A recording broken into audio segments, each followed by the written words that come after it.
My husband left me in the rain 37 miles from home. He said I needed a lesson. I didn't argue. I just watched him drive away. A black truck pulled up moments later. My bodyguard stepped out calm and ready. I smiled as I climbed in. His cruelty had ended. This was his last mistake. I pressed record on my phone and slipped it back into my pocket as Andrew's Mercedes pulled into the empty rest stop. The rain hadn't started yet, but I could smell it coming. "Get out," he said, not even turning off the engine. "You need a lesson, Amanda. Walking home might teach you some respect." 37 miles. He'd calculated it perfectly. Too far for an Uber. Too remote for public transport.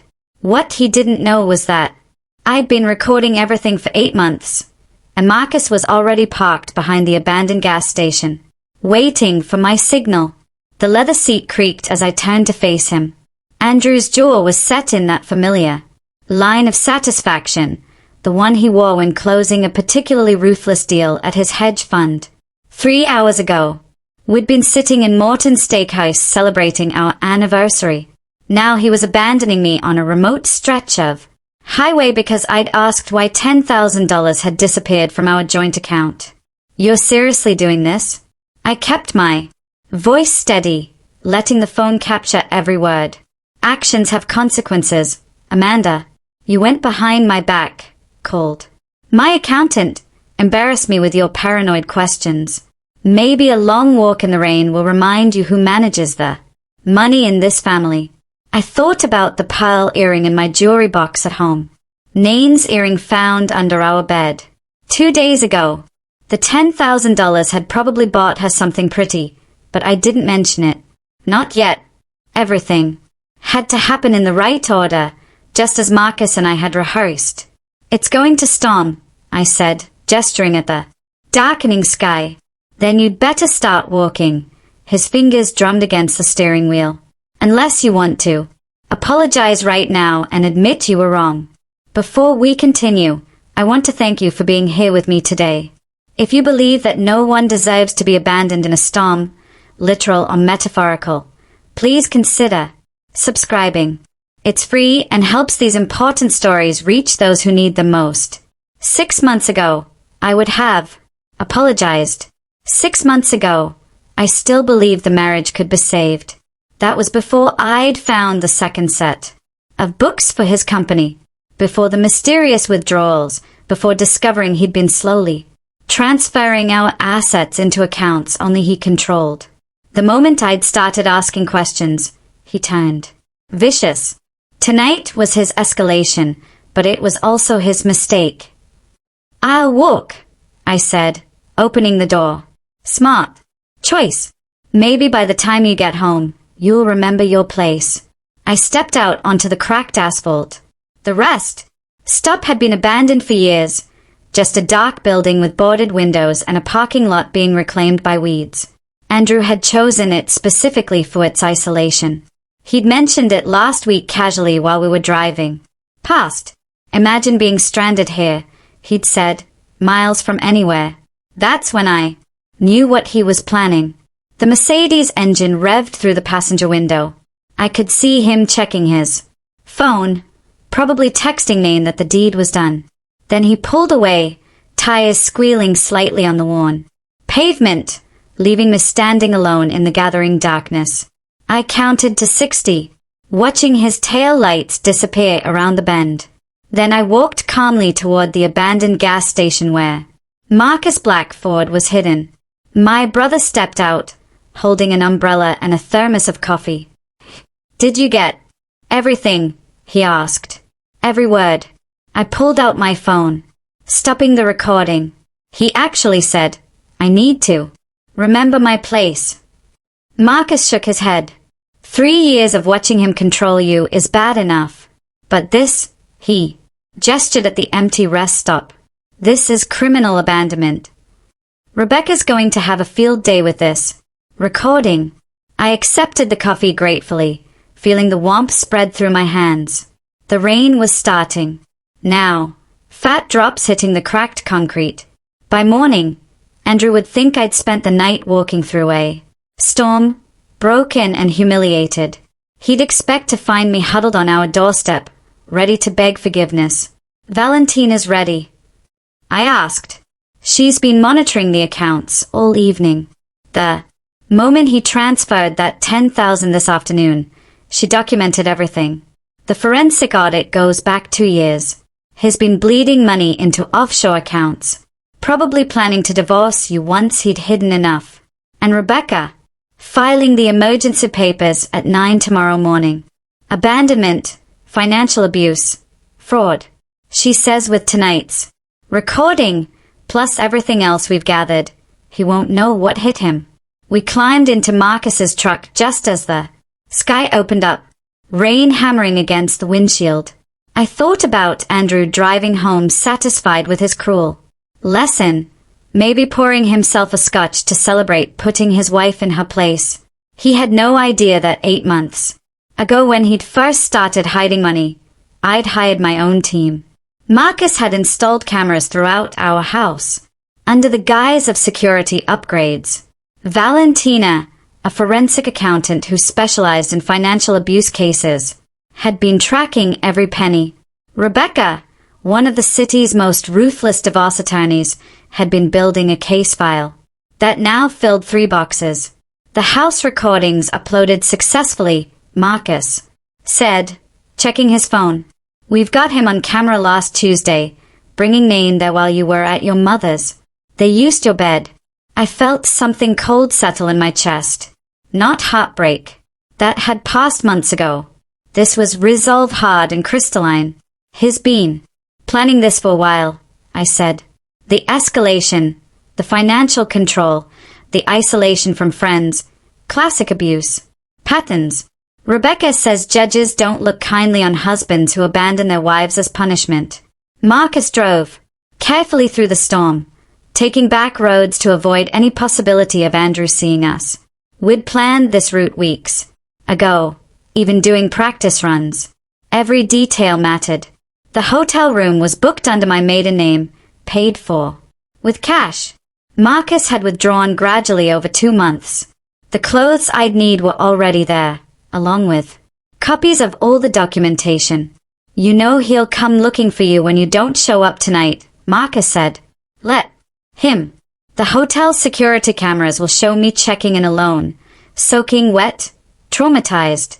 The front desk clerk will testify that I could barely speak through the tears." Rebecca coached me on exactly what to say and how to act. The rain grew heavier as we drove toward the city. Andrew would be home by now, probably on his second drink, maybe calling Nain to brag about teaching me a lesson.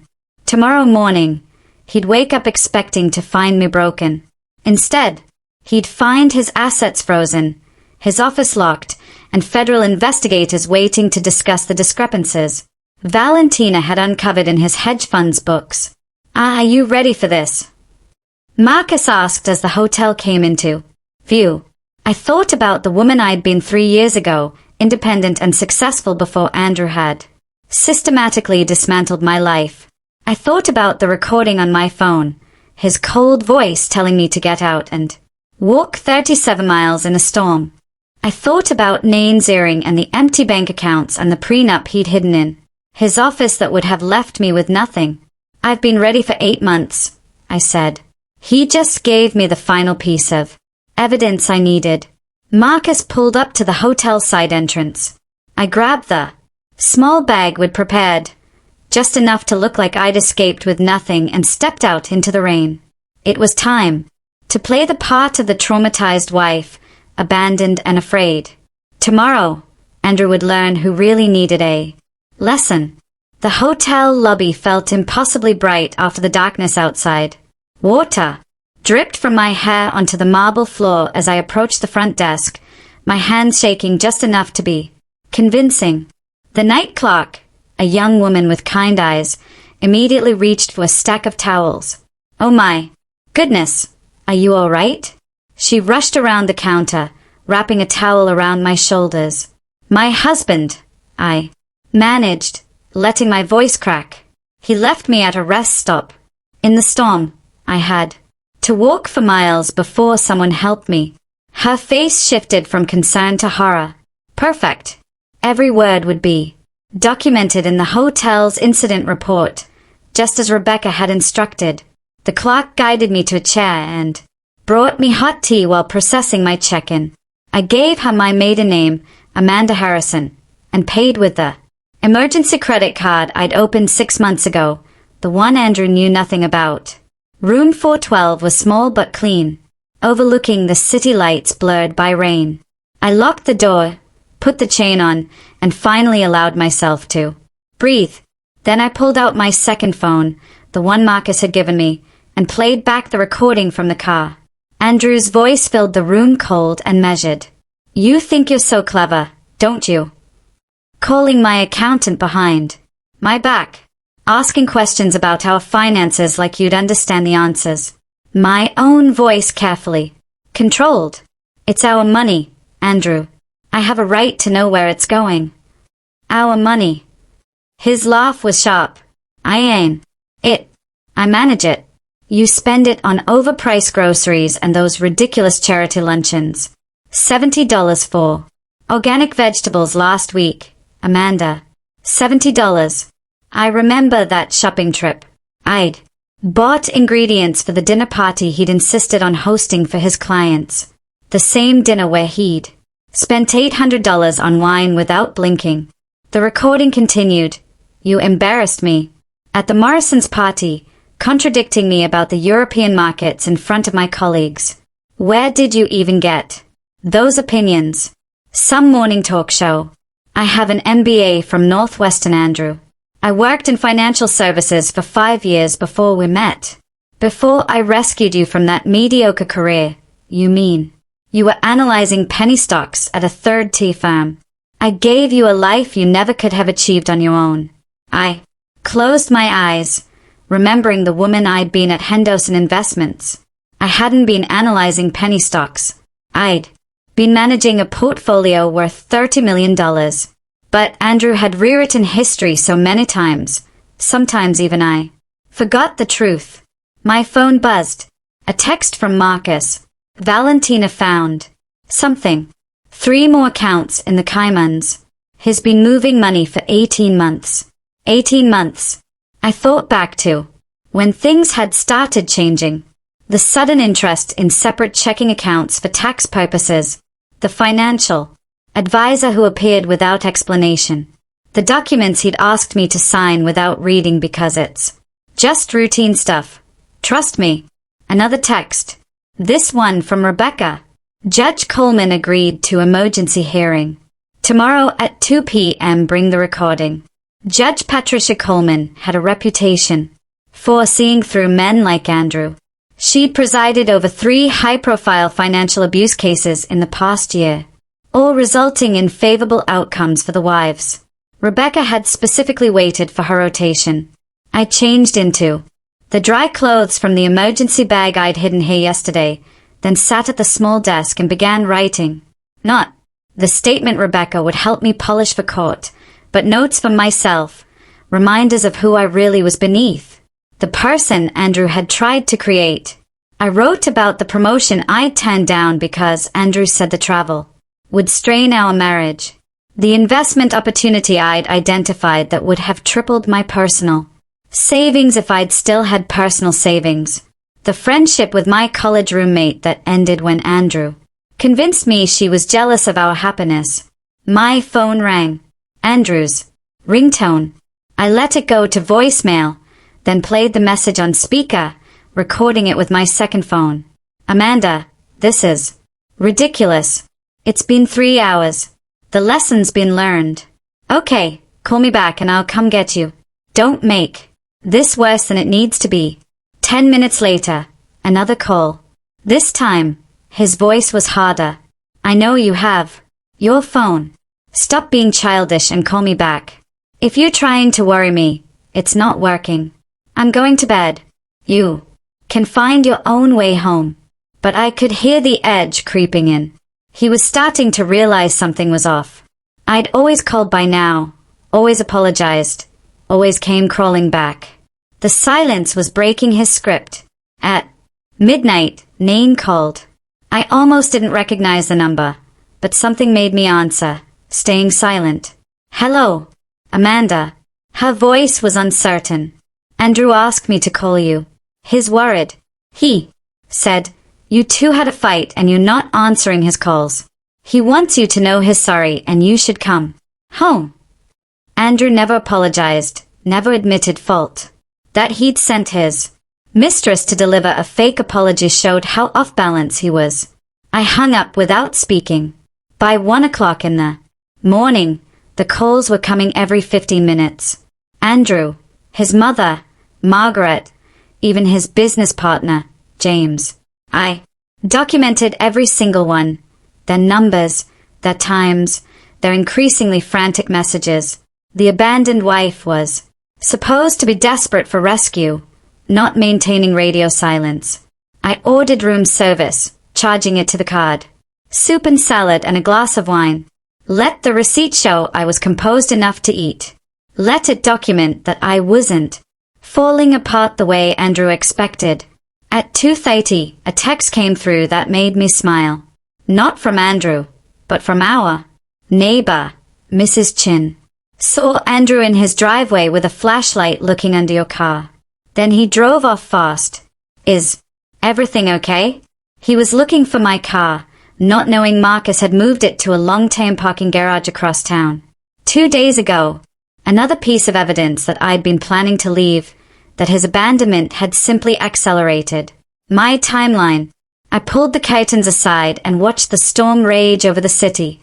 Somewhere out there, Andrew was beginning to realize his perfectly controlled world was slipping. He thought he taught me a lesson about power in place.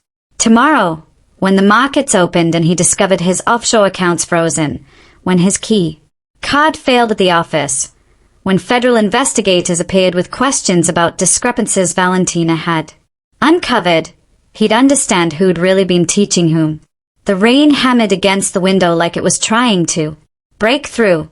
8 months of planning, of documenting, of pretending to be the subdued wife while building a case that would destroy him, all leading to this moment, this perfect storm of his own making.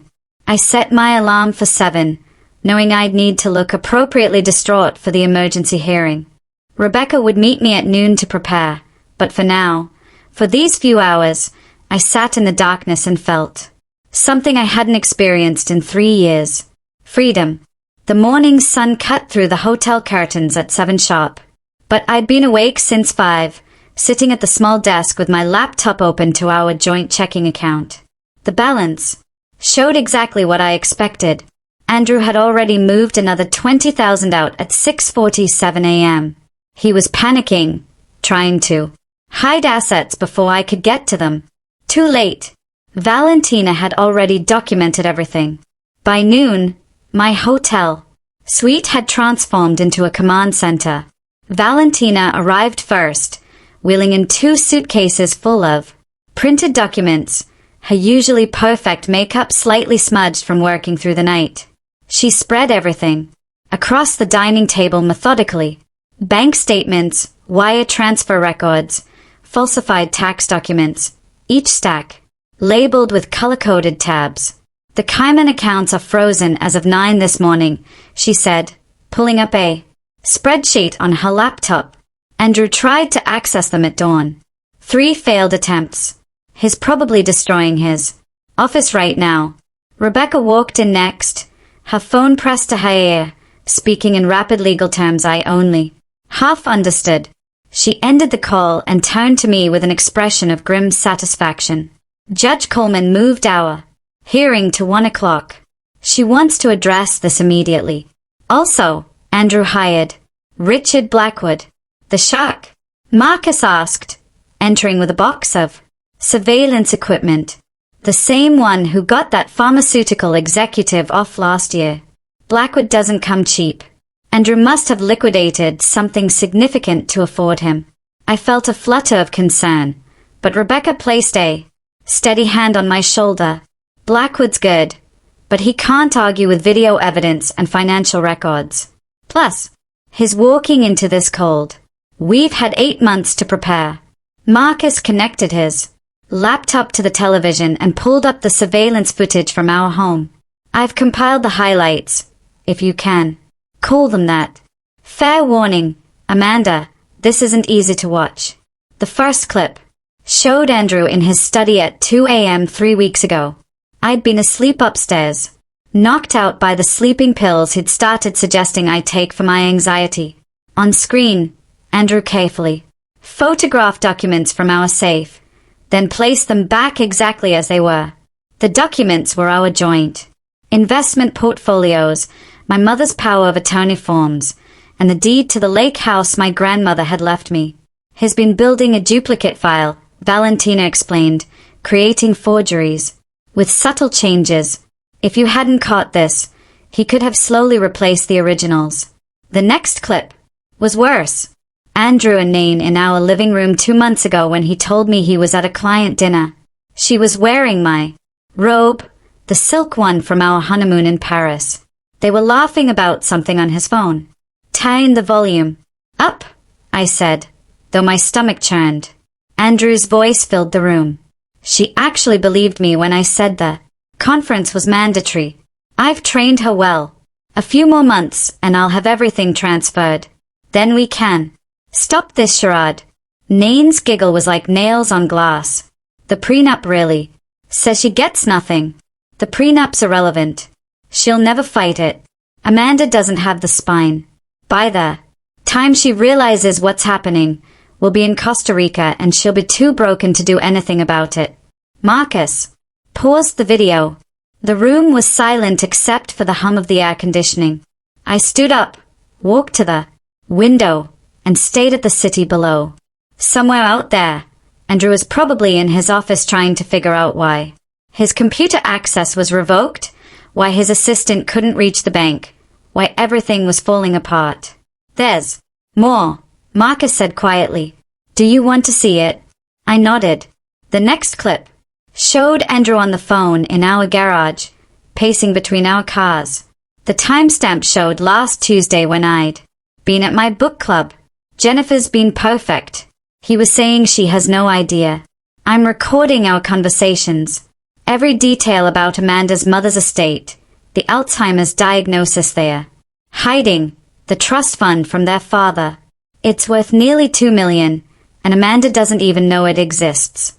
My legs felt weak. Jennifer, my younger sister, who I'd been protecting from her gambling addiction for years, who I'd covered for with our parents countless times. She'd been feeding Andrew information about our family, about money I didn't even know existed. When did he contact her? I asked, my voice barely a whisper. Valentina pulled up phone records. First contact was 13 months ago. Regular calls started 10 months ago, always when you weren't home. He's been paying her debts in exchange for information. Rebecca checked her watch. We need to leave for court in 30 minutes. Amanda, are you ready for this? Seeing him today. I turned from the window. Show me the rest first. I need to know everything. Marcus clicked to another folder. These are from his office computer. I had a contact and it pulled them before Andrew's access was cut this morning. The screen filled with emails between Andrew and his attorney dated 6 months ago. The subject line read, Project Fresh Start. Inside were detailed plans for divorcing me, including psychological tactics to make me doubt myself, financial moves to leave me destitute, and even suggestions for gradually increasing emotional abuse to make me more compliant during proceedings. One line stood out. The key is to make her believe she's going crazy, gaslight consistently, hide things, deny conversations, contradict her memories. By the time we file, she'll be too unstable to fight effectively. I thought about all the times over the past year when Andrew had told me I was misremembering things. The dinner reservation I'd made that he swore I'd never told him about. The conversation about visiting my parents that he claimed never happened. The jewelry that went missing then reappeared in strange places. I'd started writing things down secretly, thinking I was losing my mind. He was following a playbook. Rebecca said, This attorney, Douglas Stone, specializes in high net worth divorces, where one spouse wants to leave the other with nothing. He's currently under investigation by the bar for ethics violations. Valentina pulled up one final document. This is what triggered our emergency filing this morning. Andrew transferred $3.22 million from his hedge fund's client accounts into a personal account in Panama yesterday afternoon, right before he abandoned you. He must have thought he'd have more time before anyone noticed. He was running, I said, understanding flooding through me. The abandonment wasn't just about control. He knew something was closing in. The SEC received an anonymous tip yesterday morning, Rebecca said with a slight smile, about irregularities in his fund's reporting. I looked at her. You, Valentina. Actually, once she documented the embezzlement, we had an obligation to report it. The weight of Andrew's crimes was staggering.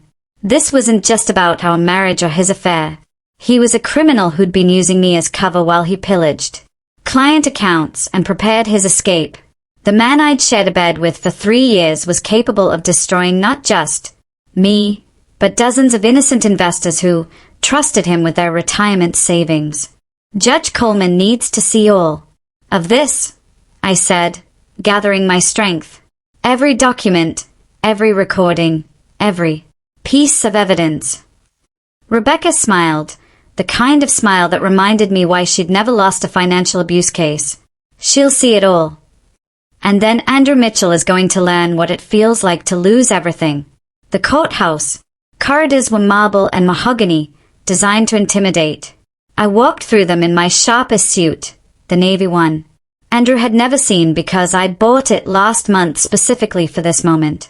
Rebecca walked beside me, briefcase in hand, while Marcus flanked my other side. We entered courtroom 4B at exactly 12:55 p.m.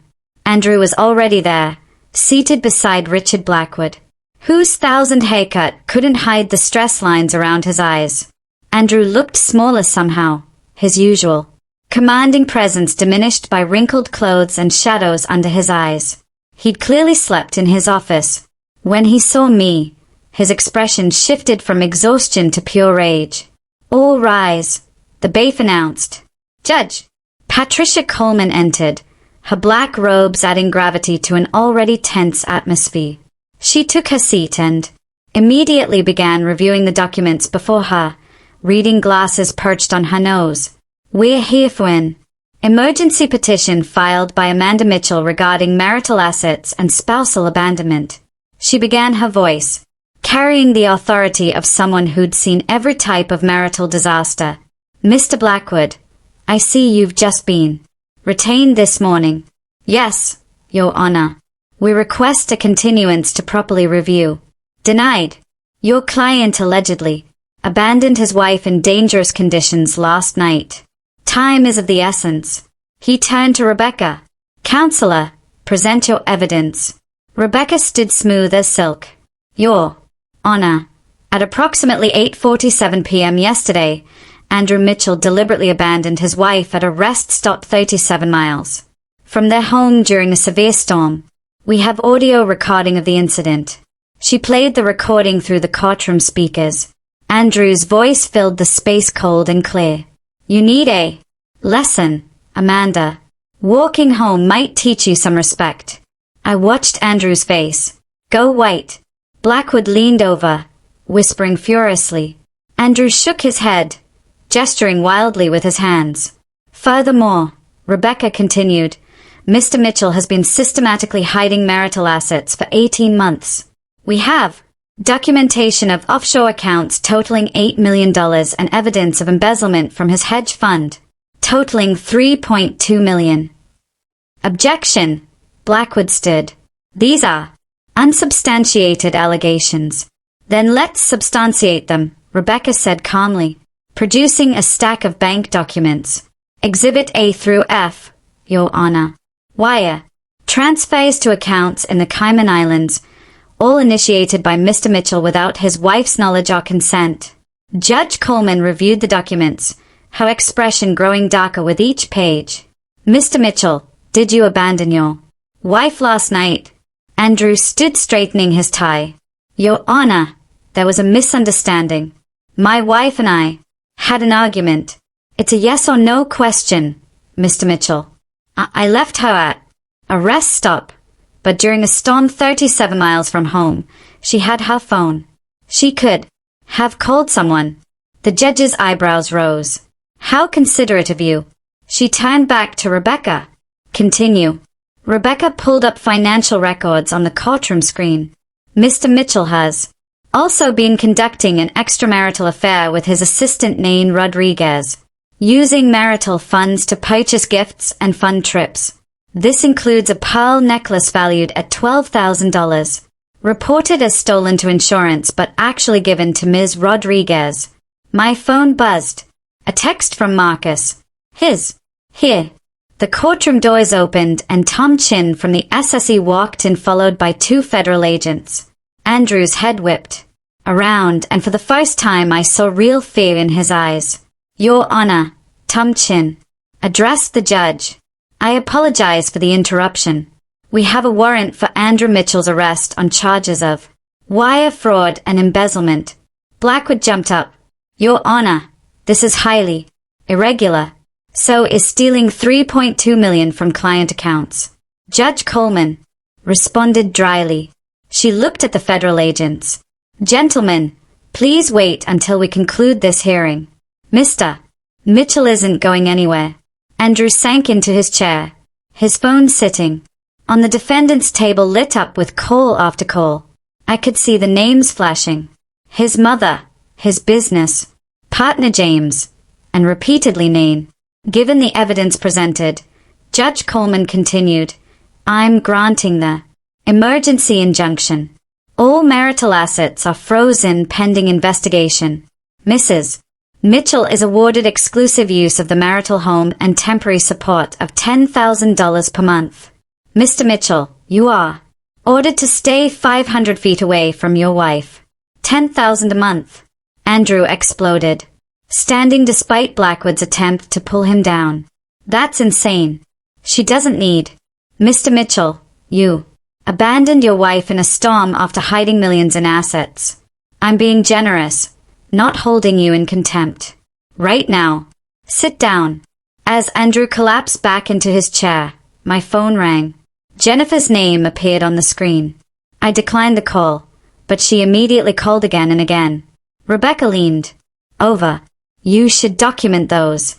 I nodded, screenshotting the call log. 17 calls from Jennifer in the past hour.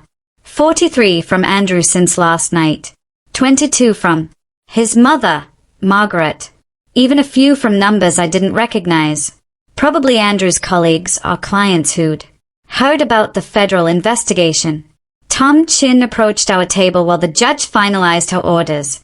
Mrs. Mitchell, we'll need your cooperation with our investigation.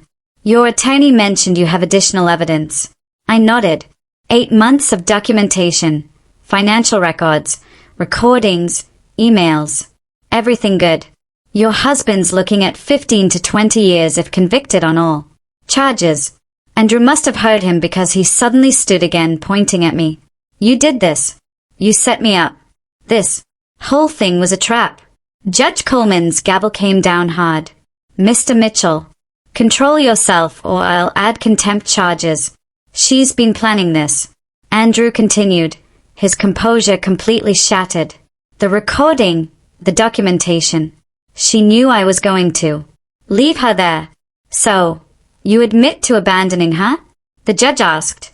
Blackwood physically pulled Andrew back down, but the damage was done.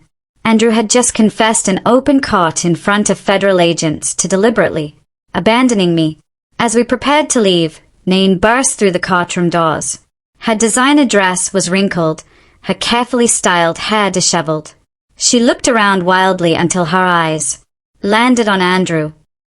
You said you were divorced, she screamed across the courtroom. You said the papers were already filed.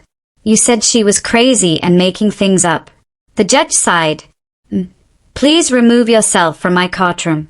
But Nain wasn't done. She pulled out her phone, waving it in the air. I have texts, recordings. He promised me we were getting married. He said the money was his. Tom Chen's eyes lit up. He approached Nain carefully. Would very much like to speak with you. Andrew's destruction was complete. His mistress was turning state's evidence. His assets were frozen. Federal agents were waiting to arrest him, and his carefully constructed image had crumbled in less than an hour. As we walked out, leaving Andrew to be processed by federal agents, my phone buzzed with one final message. It was from Margaret, Andrew's mother. I hope you're satisfied, destroying a good man over petty jealousy. I deleted it without responding. Margaret would learn soon enough that her son wasn't a good man. He was a criminal who'd been exposed. And I wasn't the one who destroyed him. He destroyed himself. The courthouse steps were crowded with reporters when we emerged. Someone had leaked the story. Probably a court clerk who recognized Andrew's name from the financial pages. Microphones thrust toward us as Rebecca guided me through the crowd, her hand firm on my elbow. Mrs. Mitchell, is it true your husband stole millions?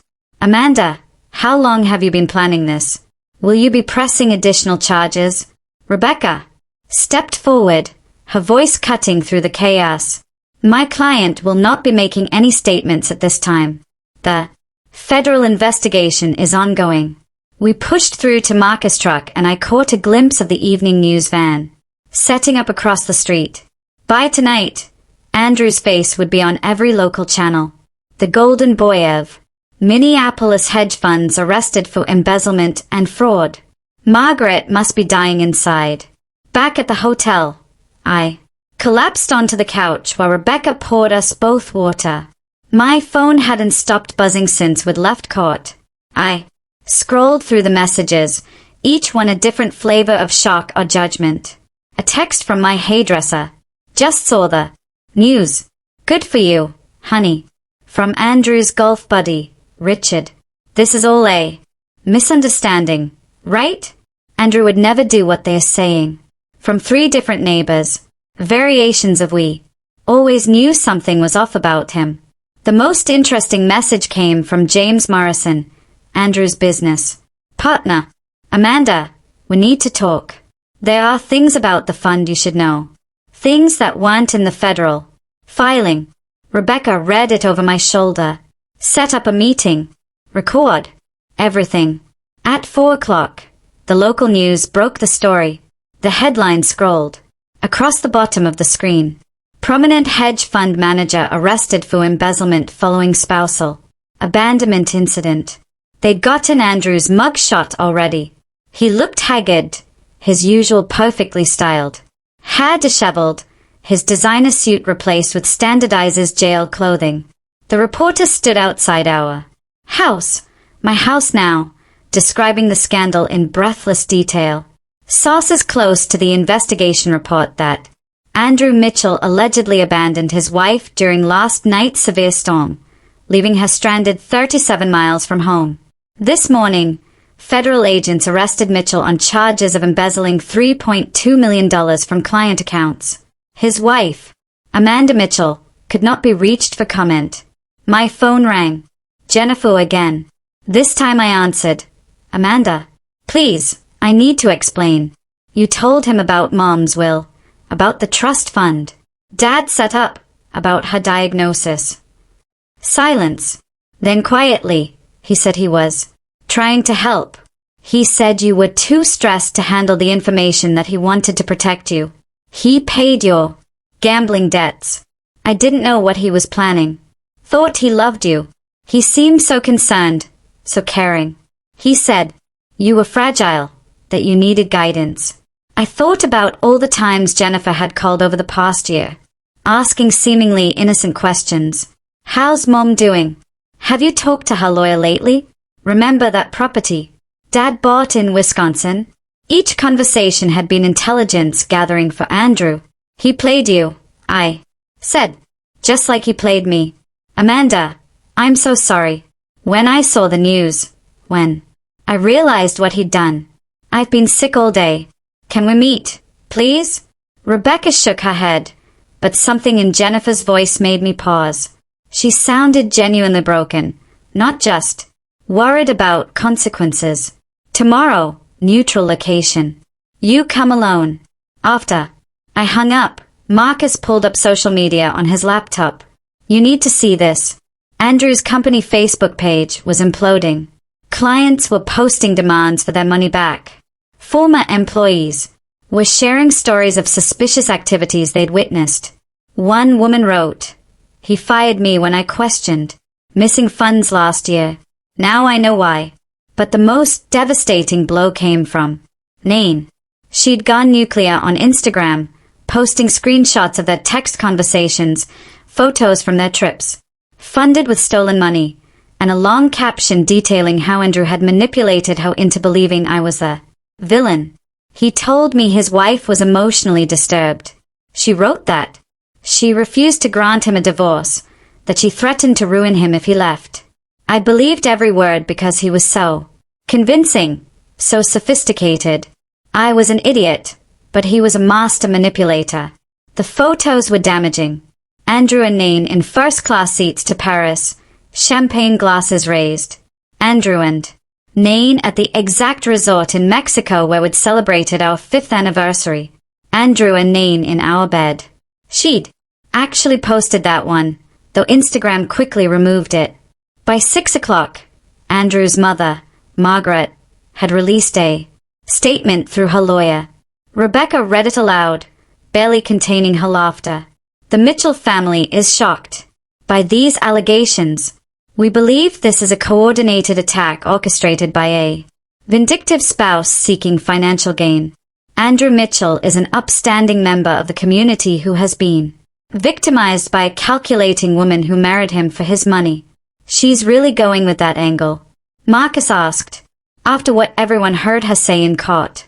My phone rang again. This time it was a number I didn't recognize.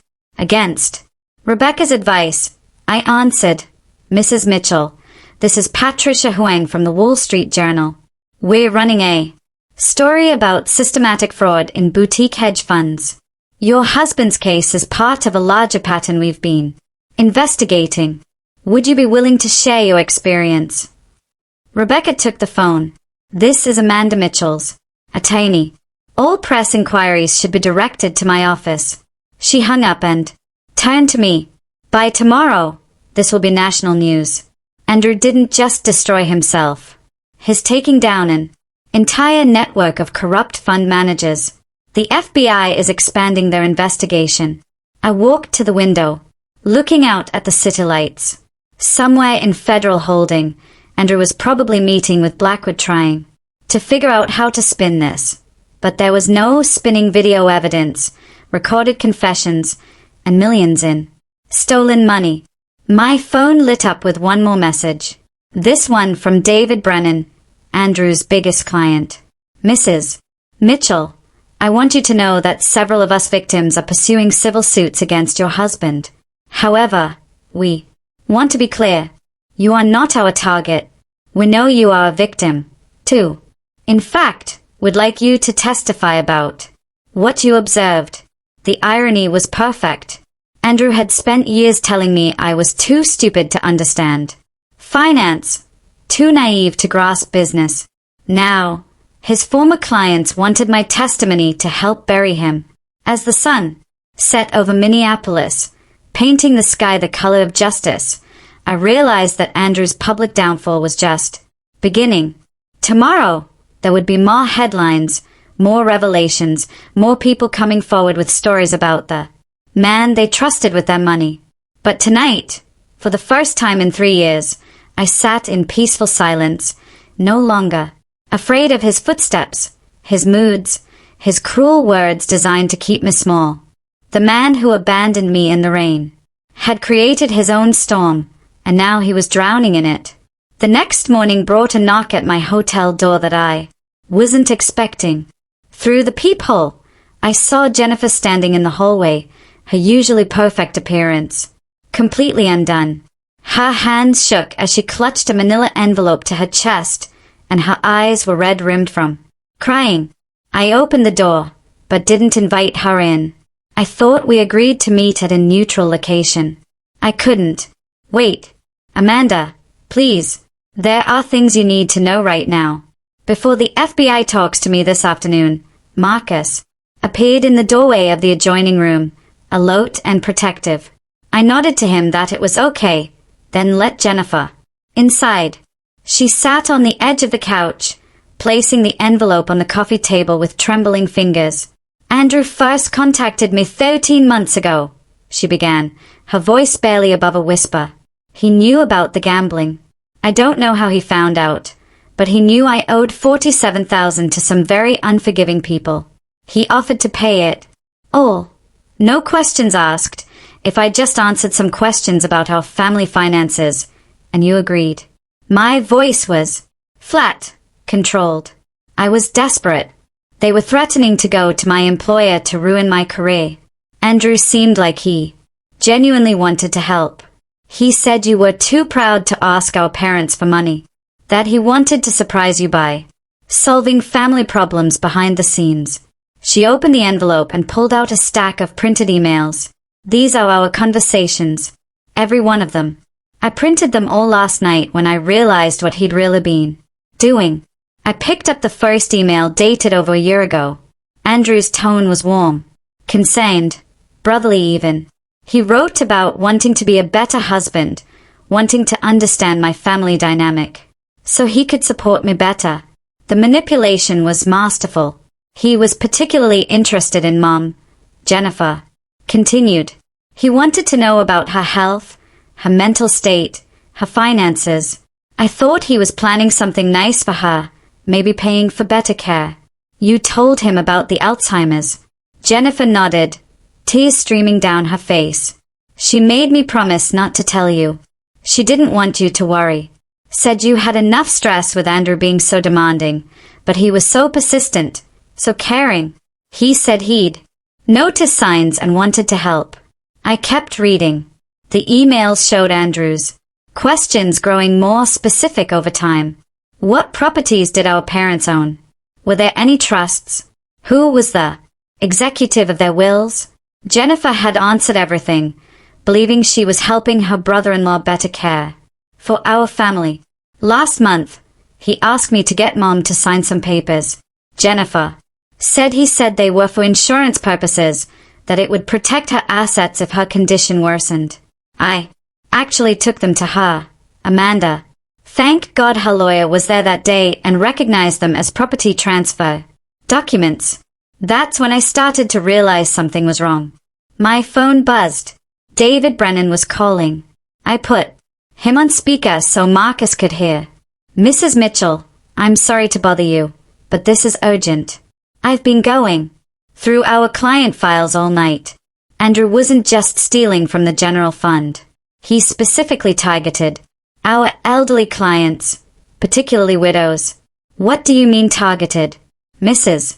Eleanor Hartley, for instance. Her husband died 2 years ago, left her everything with specific instructions that Andrew personally manage her portfolio. Within 6 months, Andrew had convinced her to sign power of attorney documents. She thought she was giving him authority to make trades. He used it to drain her accounts. I felt sick. Eleanor Hartley was 78 years old. I'd met her at several company events. A sweet woman who always talked about her grandchildren. How much did he take from her? $800,000. But here's the worst part. He convinced her she was developing memory problems, that she was forgetting conversations about withdrawals she'd authorized. He gaslit an elderly woman into believing she had dementia. Marcus was already taking notes, documenting everything for Rebecca. This changed the entire scope of the case. Andrew wasn't just a white-collar criminal. He was a predator who specifically hunted vulnerable people. I have recordings, David continued. I started secretly recording our partnership meetings 2 years ago when I noticed discrepancies. I was building a case to take to the authorities, but I was scared. Andrew had connections everywhere. But now that he's already in custody, I want to provide everything I have. After David hung up, Jennifer pulled out one more document from her envelope. There's something else about Dad's estate. Our father had died 5 years ago, leaving what we thought was a modest inheritance split between Jennifer and me. But the paper she handed me showed something different. A trust account in my name alone established the year before he died. He knew about my gambling even then.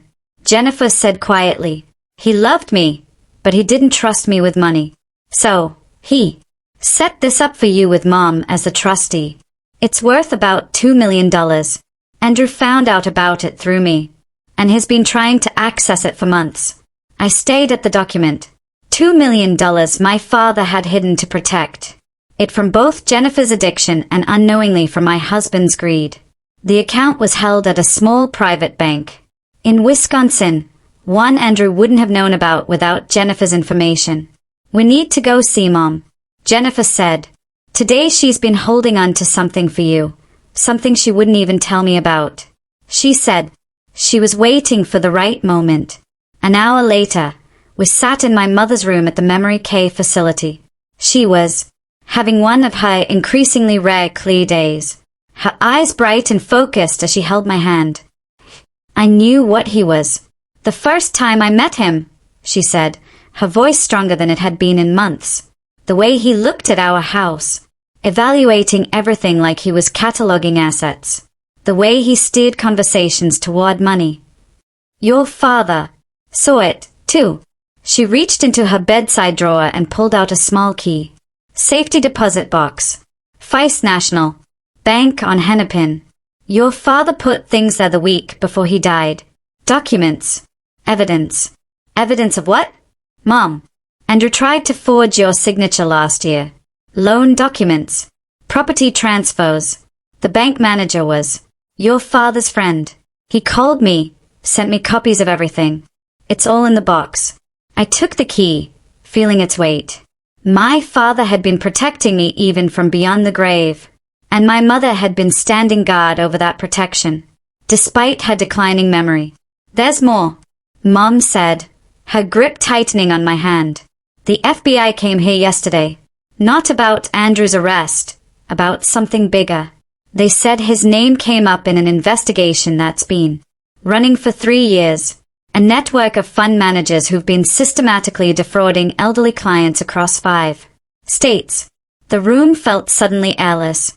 Andrew's abandonment of me in the rain wasn't just about control or cruelty. He'd known the FBI was closing in. He'd wanted me broken and compliant because he thought he could use me as either a shield or a scapegoat when everything collapsed. He never expected you to fight back, my mother said, a small smile crossing her face. Men like him never do. They think kindness is weakness. They are always surprised when they learn otherwise. As we prepared to leave, my mother squeezed my hand one more time. Your father would be proud of you. You're stronger than Andrew ever imagined. Driving away from the facility, Jennifer beside me and Marcus following in his truck, I thought about the layers of deception Andrew had built. Each revelation peeled back another level of his criminality. He wasn't just a bad husband or corrupt fund manager.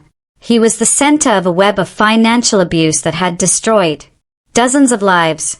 But he'd made one fatal error.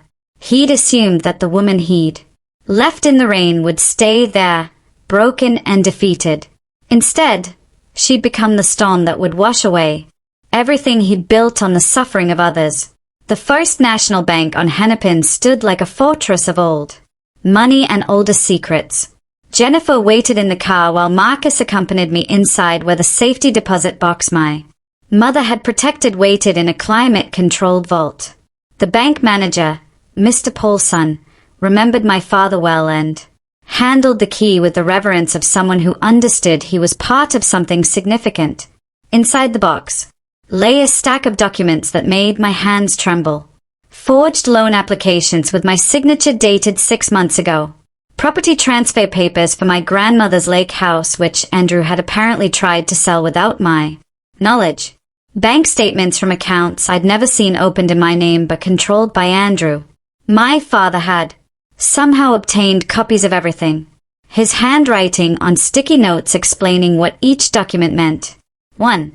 Note attached to a forged power of attorney document simply read, "He will try to take everything. Don't let him." Marcus photographed every page while I sat in stunned silence. The scope of Andrew's betrayal kept expanding like ink spreading through water. This wasn't just about our marriage or even the stolen millions. He'd been systematically working to erase my financial existence, to make me completely dependent on him, or worse, to frame me for his crimes if necessary. 4 months later, I walked into the federal courthouse for the first day of Andrew's criminal trial. The media attention had only intensified since his arrest. News fans lined the street. Reporters called out questions I didn't answer. I wore a charcoal gray suit that had never seen the inside of our shared closet, bought specifically for this moment. Professional, dignified, expensive enough to show I wasn't broken.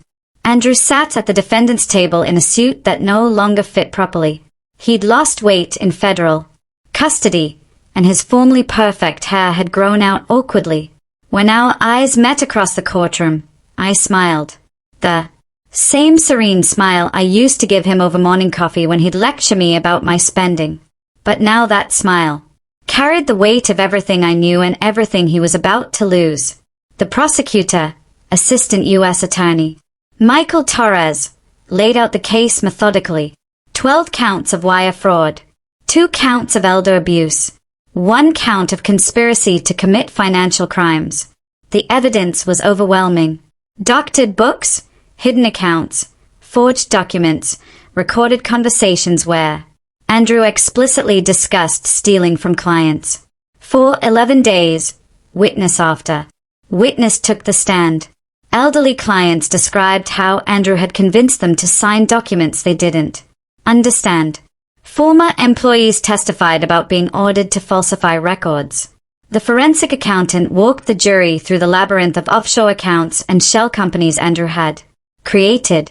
On day 12, the courtroom doors opened and Nain Rodriguez walked in. She looked nothing like the polished young woman who'd worn my grandmother's pearls. Her designer clothes had been replaced with a conservative dress, her elaborate hairstyle with a simple bun. She'd been granted immunity in exchange for her testimony, and she was about to bury Andrew with it. M. Rodriguez, the prosecutor began, "How long were you romantically involved with the defendant?" 18 months, Nain answered, her voice steady but quiet. "And during that time, did Mr. Mitchell ever discuss his business practices with you?" "Yes, frequently. He thought it was amusing to explain how he was moving money around without anyone noticing. He called it playing three-dimensional chess while everyone else played checkers." She produced recordings from her phone. Conversations where Andrew bragged about targeting elderly clients, about hiding money from me, about his plans to disappear to Costa Rica once he'd accumulated enough. In one recording, his voice clear and damning, he said, "Amanda's the perfect cover. Sweet, trusting, asks no questions. By the time she figures out what's happening, I'll be gone and she'll be left holding the bag." But Nain's most devastating revelation came near the end of Hay's testimony. 3 weeks before his arrest, Andrew told me he was planning to leave. Me, too. He had another woman in Costa Rica, someone he'd met online. He was going to abandon me just like he abandoned his wife. The look on Andrew's face was worth every moment of pain he'd caused me. His jaw dropped. His attorney frantically whispered in his ear, but the damage was done. His mistress had just revealed that he'd been playing everyone, including her. The next day brought another shock. A young man named Christopher Walsh took the stand. 22 years old, with Andrew's same sharp jawline and calculating eyes. The prosecutor established his identity quickly. Andrew's son from a college relationship whose existence Andrew had hidden for over 2 decades. "My mother has been receiving payments from Andrew Mitchell for 22 years, Christopher testified. $1,500 a month to keep quiet about my existence. She has records showing the money came from his client accounts. I watched Andrew shrink in his chair.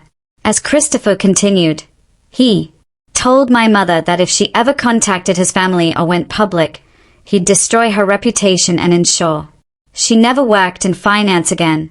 She has that threat in writing. The prosecutor introduced 22 years of bank records showing regular payments from the same accounts Andrew had been pillaging. He'd been stealing from elderly clients not just for luxury and escape, but to hide the evidence of his past. Andrew's defense attorney tried to object, arguing this was prejudicial and irrelevant to the financial crimes, but Judge Coleman overruled him. It establishes a pattern of deception and financial malfeasance spanning the defendant's entire adult life. On the final day of testimony, Andrew made the catastrophic decision to take the stand himself. Against his attorney's visible protests, he stood and walked to the witness box, still believing he could talk his way out of this. For 2 hours, he tried to spin a narrative where he was the victim. He claimed I'd known about the affairs and approved. He insisted the elderly clients had authorized every transaction. He portrayed himself as a brilliant financial mind who'd simply made some bookkeeping errors. Then the prosecutor began his cross-examination, and Andrew's composure cracked like ice under pressure. When confronted with the recordings, he claimed they were taken out of context. When shown the forged documents, he suggested I might have created them. When presented with evidence of the hush money to Christopher's mother, he actually said that was a personal matter, unrelated to my business. The jury deliberated for less than 3 hours. As the foreman stood to read the verdict, I held Marcus' hand on one side and Rebecca's on the other. On count 1, wire fraud, we find the defendant guilty. On count 2, wire fraud, we find the defendant guilty. By the time they reached count 15, Andrew had put his head in his hands. Guilty on all charges. The man who'd left me in the rain 37 miles from home was about to learn what real abandonment felt like. 2 weeks later, we returned for sentencing. Judge Coleman, the same woman who'd overseen our emergency hearing months ago, looked down at Andrew with undisguised contempt. Mr. Mitchell, you targeted the most vulnerable members of society. You betrayed the trust of clients, colleagues, and family. You showed no remorse, accepting no responsibility, even when confronted with overwhelming evidence of your crimes. This court sentences you to 96 months in federal prison without the possibility of early release. 8 years. Andrew would spend 8 years behind bars. As the bailiffs prepared to lead him away, he turned to me one last time. This isn't over, he mouthed. I stood and spoke clearly, knowing the courtroom microphones would capture every word. You're right. The civil suits start next month. The bailiffs led Andrew away in shackles, and I walked out of the courthouse into a September afternoon that felt like the first day of spring. The civil suits would indeed start next month with 17 of Andrew's victims seeking restitution, but that was Rebecca's battlefield now. I had something more important to build. The whistleblower reward came through 6 weeks after Andrew's sentencing. $1.20, $2 million for providing information that led to the recovery of stolen funds. Combined with the assets the court awarded me and the trust fund my father had protected, I suddenly had the resources to do something meaningful with the pain Andrew had caused. Marcus found the building first, a renovated Victorian in Minneapolis's Whittier neighborhood that had previously housed a law firm. 3 stories, 8 offices, a conference room large enough for group sessions, and most importantly, multiple exits. Something women escaping dangerous situations would need. We signed the lease on a Thursday. By Monday, the Phoenix Foundation had its home. We need proper security systems, Marcus said, walking through the empty rooms with his tablet making notes. Panic buttons in every office, secured entry, surveillance that actually protects people instead of monitoring them. Valentina arrived with boxes of filing systems and encryption software. I've already had 3 forensic accountants reach out wanting to volunteer their services. Words spreading in the financial community about what we're doing. Rebecca had taken a leave of absence from her practice to help establish our legal aid program. We need to be careful about how we structure this, she said, spreading incorporation documents across the conference table.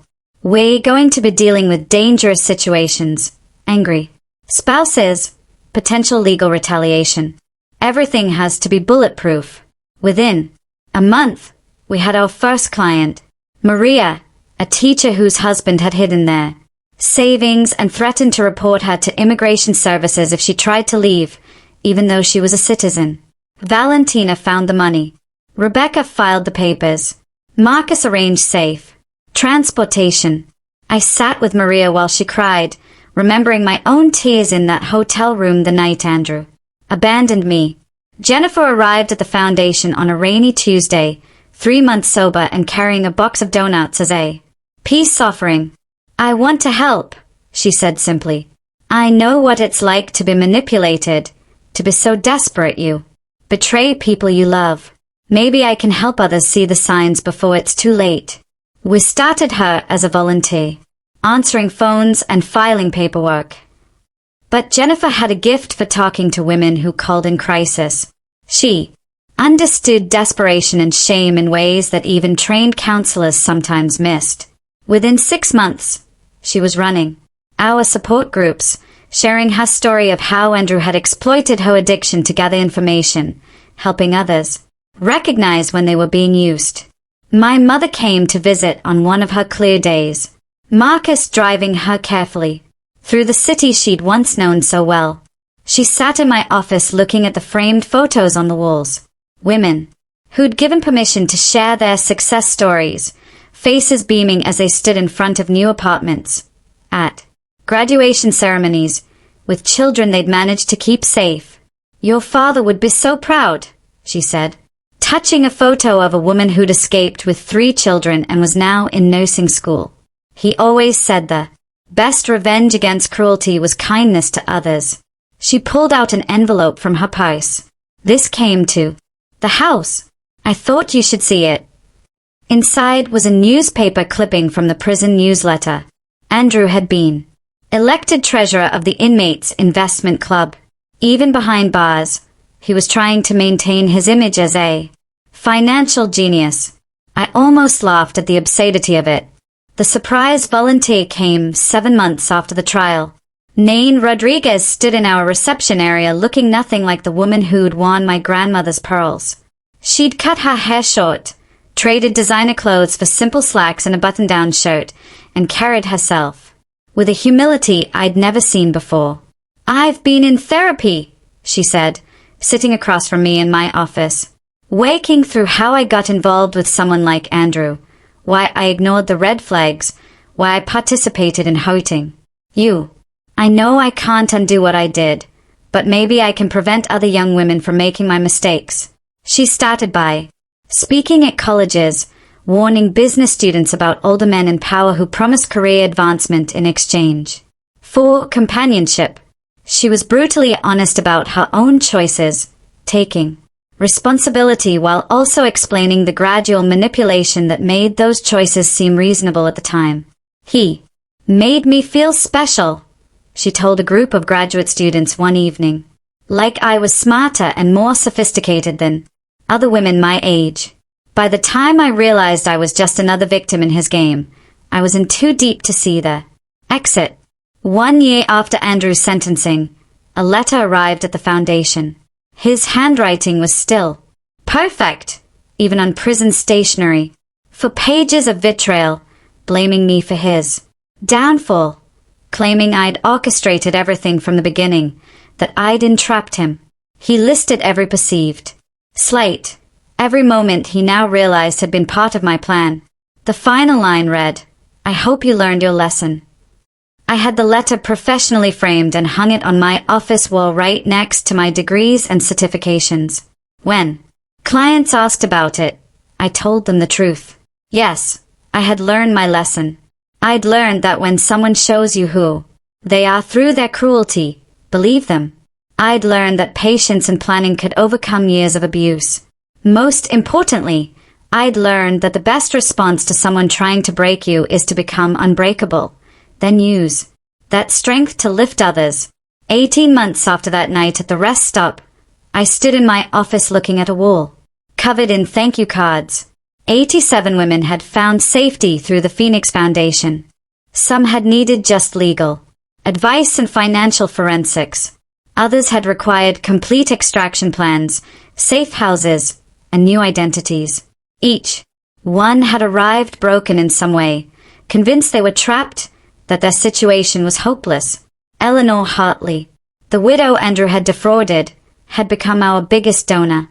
She'd recovered most of her money through the civil suits and insisted on funding our emergency shelter program.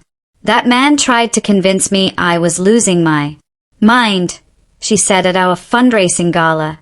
Amanda showed me I was actually finding my strength. The rain was falling again. Outside, drumming against the windows of the Victorian that housed hopes and second chances.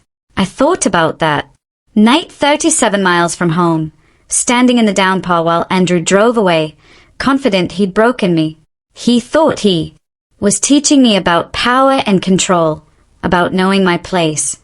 Instead, he taught me that cruelty creates its own destruction, that every action has consequences, and that sometimes the person you abandon in the rain has already seen the storm coming and prepared accordingly. Through the Phoenix Foundation, his act of calculated cruelty had become the catalyst for saving women he never believed deserved saving. The ultimate lesson, the one Andrew never saw coming, wasn't about obedience or respect or knowing one's place. It was about transformation. He tried to leave me powerless in a storm. Instead, I'd become the shelter. If this story of calculated justice kept you on the edge of your seat, hit that like button right now. My favorite part was when Amanda stood in court, wearing the sharp suit Andrew always said made women look too aggressive, and smiled at him with the same serene expression she used to give him over breakfast. What was your favorite moment of sweet revenge? Drop it in the comments below. Don't miss more gripping stories like this.